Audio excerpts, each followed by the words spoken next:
আসিয়া আমাদের ছেড়ে চলে গেছে, হয়তোবা কিছুক্ষণ পরে তার দাফন হইব। কিন্তু তারে যারা দাফন পর্যন্ত নিয়ে গেল, তাদের কি ব্যবস্থা করলেন? তাদের দাফনের কি ব্যবস্থা করলেন?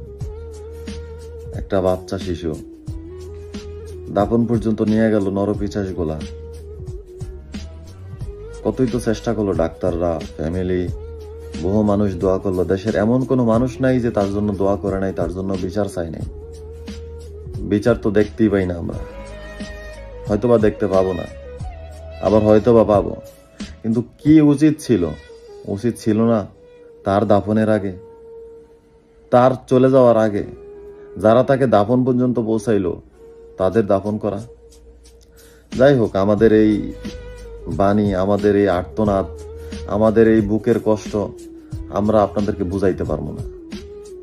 যদি বোঝার হইতো তাহলে আগেই বুঝতেন। এত আন্দোলন, এত সংগ্রাম, এত পোস্ট, এত সমালোচনা আপনাদের সহ্য করতে হইতো না।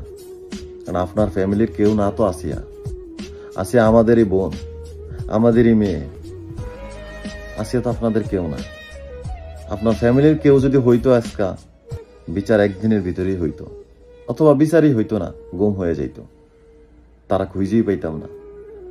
কিন্তু আসিয়া তো গরিব ঘরের একটা মেয়ে, আমাদের বোন। টাকা নাই, পয়সা নাই, আসিয়াই বাকি। হোক না দাফন, হোক।